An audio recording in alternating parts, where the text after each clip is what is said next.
அரசு பங்களா மாளிகைகள் தொடர்பில் எடுக்கப்பட்டுள்ள தீர்மானம். பொது நிர்வாக மாகாண சபைகள் மற்றும் உள்ளூராட்சி அமைச்சின் கீழ் நிர்வகிக்கப்படும் பங்களா வீடுகள், வீசன்பாய மற்றும் பல்வேறு பிரதேசங்களில் உள்ள ஜனாதிபதி மாளிகைகளை பாவிப்பதற்காக பொருத்தமான முறைமையை அறிமுகம் செய்ய முன்வைக்கப்பட்ட யோசனைக்கு அமைச்சரவை அனுமதி வழங்கியுள்ளது.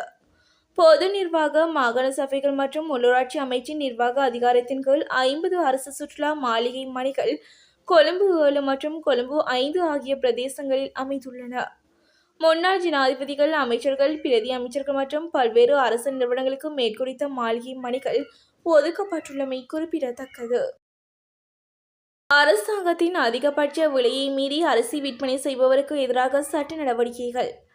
அரசாங்கத்தினால் வழங்கப்படும் அதிகபட்ச விலைக்கு மேல் அரிசி விற்பனை செய்யும் வர்த்தகர்களுக்கு எதிராக சட்ட நடவடிக்கை எடுக்கப்படும் என நுகர்வோர் அதிகார சபை தெரிவித்துள்ளது.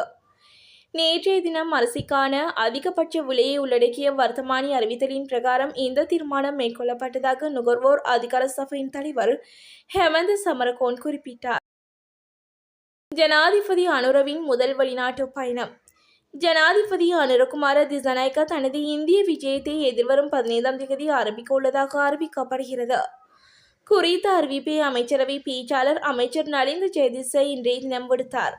ஜனாதிபதியின் இந்த விஜயத்தில் வெளிவிவகார அமைச்சர் மற்றும் பிரதி அமைச்சரும் இணைந்து கொள்ள உள்ளதாக அமைச்சரவை பேச்சாளர் குறிப்பிட்டார். இந்த நிலையில் ஜனாதிபதியாக பதவியேற்ற பின்னர் அனுரகுமார திசாநாயக்க மேற்கொள்ளும் முதலாவது வெளிநாட்டு பயணம் இதுவென்பது குறிப்பிடத்தக்கது. சர்ச்சையில் சபாநாயகரின் கலாநிதி பட்டம். சபாநாயகர் அசோகர் ரன்வல தனது கலாநிதி பட்டம் குறித்து வெளிவரும் பல்வேறு அறிக்கைகள் தொடர்பில் இன்னும் சில நாட்களில் அறிக்கை வெளியிடுவார் என அமைச்சரவை பேச்சாளர் நலிந்த ஜெயதிச தெரிவித்தார். அமைச்சரவை முடிவுகளை அறிவிக்கும் செய்தியாளர் சந்திப்பில் அவர் இதனை குறிப்பிட்டார். கல்வி அமைச்சு வெளியிட்டுள்ள முக்கிய சுற்றறிக்கை. அரசு பாடசாலைகளில் தரம் ஒன்றிற்கு மாணவர்களை அனுமதிப்பது தொடர்பான சுற்றறிக்கை வெளியிடப்பட்டுள்ளது. குறித்த சுற்றறிக்கையானது கல்வி அமைச்சின் செயலாளர் நாடக கல்விவினால் வெளியிடப்பட்டுள்ளது.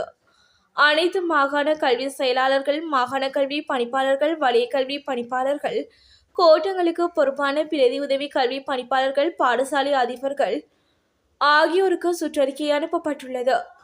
இதன்படி குறித்த சுற்றறிக்கையில் முக்கிய விடயங்களாக 2025ஆம் ஆண்டில் தரம் ஒன்றிற்கு அனுமதிக்கப்படும் மாணவர்களுக்கான வகுப்புகளை ஆரம்பித்தல், பாடசாலைகளில் 2025ஆம் ஆண்டில் சிங்கள, தமிழ் மற்றும் முஸ்லிம் பாடசாலைகளில் தாம் ஒன்றிற்கான வகுப்புகள் 2025 1/30 வியாழக்கிழமை ஆரம்பிக்கப்படுவதற்கு தீர்மானிக்கப்பட்டுள்ளது. யாழ் போதனா வைத்தியசாலையில் 3 உயிரிழப்பு. யாழ் போதனா வைத்தியசாலையில் திடீர் காய்ச்சல் காரணமாக 3 உயிரிழந்துள்ளனர். கிளிநொச்சியை சேர்ந்த 2வரும், யாழ்ப்பாணத்தை சேர்ந்த 2வருமே உயிரிழந்துள்ளனர்.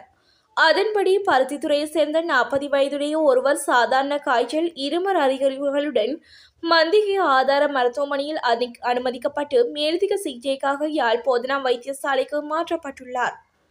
அதே சமயம் காய்ச்சல், இருமல் அறிகுறிகளுடன் கிளிநொச்சி மருத்துவமனையில் சேர்க்கப்பட்ட 28 வயதுடைய ஒருவரும் யாழ் போதனா வைத்தியசாலைக்கு மாற்றப்பட்டுள்ளமை குறிப்பிடத்தக்கது.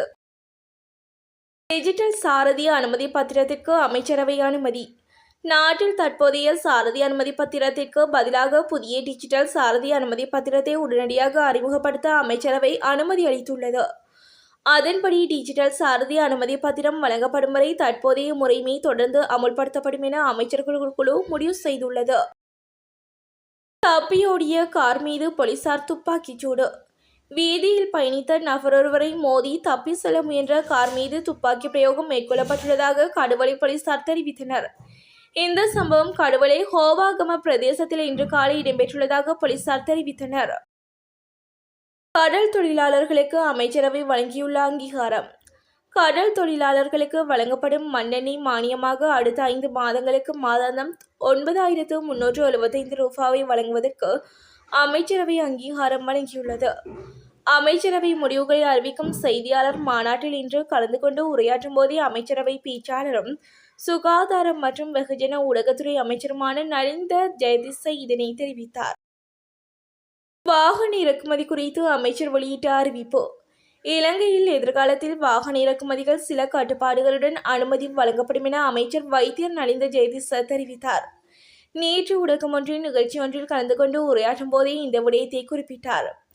மேலும் தமது நிதி பிரதி அமைச்சர் அனில் ஜெயந்த பெர்னாண்டோ கடந்த அமைச்சரவை ஊடகவியலாளர் சந்திப்புக்கு முன்னர் இடம்பெற்ற ஊடகவியலாளர் சந்திப்பில் கலந்து கொண்டிருந்தார் என்று கூறியமை குறிப்பிடத்தக்கது.